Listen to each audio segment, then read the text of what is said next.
তৃতীয় পাঠ আমলকারী ইসমসমূহ নবম হতে একাদশতম প্রকার নিয়ে আলোচনা। ৯ ইসমে মুদাফ বা সম্বন্ধসূচক বিশেষ্যপদ। ইসমুন মুদাফ। ইসমে মুদাফ তার মুদাফ ইলাইহিকে জের দেয়। যেমন জাআনি গুলাম রাশিদ, আমার কাছে রাশেদের চাকর এসেছে। ইহা মূলত জাআনি গুলামুন লিরাশিদ ছিল। এখানে লাম কে বিলুপ্ত করা হয়েছে। ১ ১০ ইসমে তাম বা পূর্ণাঙ্গ বিশেষ্যপদ। ইসমুন তাম। ২ ইসমে তাম তার পরবর্তী ইসমকে তামিজ হিসেবে নাসব দেয়। যথা ১ ইসম হয়তো তানবিন দ্বারা পূর্ণ হয়। যেমন মা ফিস সামাই কদরু রাহাতি সাহাবান, আকাশে হাতের তালু পরিমাণও মেঘ নেই। অথবা ২ ইসম হয়তো তানবিনে তাকদিরি দ্বারা পূর্ণ হয়। যেমন আইন্দা আহাদা আশারা রাজুলান, আমার কাছে ১১ জন লোক রয়েছে। অথবা ৩ ইসম হয়তো নুনে তাসনিয়াহ দ্বারা পূর্ণ হয়। যেমন আইন্দা কাফিজানি বর্রান, আমার কাছে ২ কফিজ পরিমাণ গম আছে। অথবা ৪ ইসম হয়তো নুনে জাম দ্বারা পূর্ণ হয়।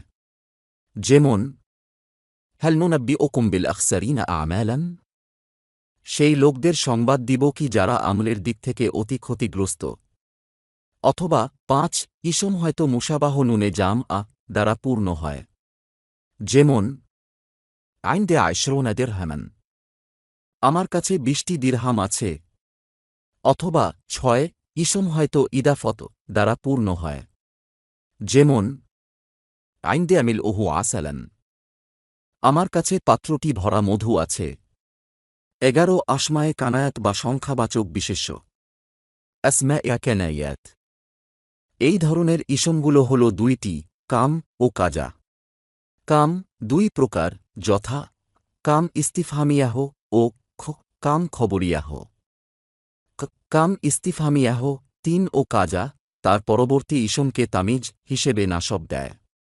যেমন কাম রাজুলান আইন্দাক, তোমার কাছে কতজন লোক আছে। আইন্দাকা যা দিরহামান, আমার কাছে এত দিরহাম আছে। কাম খবরিয়াহ ৪ তামিজ কে জের দেয়। যেমন কাম মালিন আনফাকত, আমি অনেক সম্পদ খরচ করেছি। কাম দারিন বানাইত, আমি অনেক ঘর নির্মাণ করেছি। কাম খবরিয়াহ এরপরে কখনো মিম হরফে জার আসে। যেমন মালাকি ফিস সামাওয়াতি কাম, আকাশে কত ফেরেশতা আছে। বিশেষ দ্রষ্টব্য ১ ইদাফত করলে সর্বদা ৩টি হরফের যে কোনো একটির অর্থ তাতে পাওয়া যায়। যথা মুদাফকে যদি মুদাফ ইলাইহি হতে বানানো হয় তাহলে সেখানে মিন এর অর্থ পাওয়া যায়। যেমন খাতামু ফিদ্দা, ইহা মূলত ছিল। খাতামুন মিন ফিদ্দা। মুদাফ ইলাইহিটি যদি মুদাফের জন্য জরফ হয় তাহলে সেখানে ফি এর অর্থ পাওয়া যায়। যেমন সলাউতুল জুমআ, ইহা মূলত ছিল। সলাউতুন ফিল জুমআ। এই ২টি জায়গা ছাড়া সব স্থানেই লাম এর অর্থ গোপন থাকে। যেমন গোলাম রাশিদ, ইহা মূলত ছিল। গোলামুন লিরাশিদ। ২ যে ইসম এমন অবস্থায় থাকে যে তা এখন অন্য কোনো দিকে মুদাফ হতে পারে না, সেই ইসমকে ইসমে তাম বলে। ৩ কাম ইস্তিফহামিয়াহ, এমন একটি কাম কে বলে যা দ্বারা কোনো প্রশ্ন জিজ্ঞাসা করা হয়।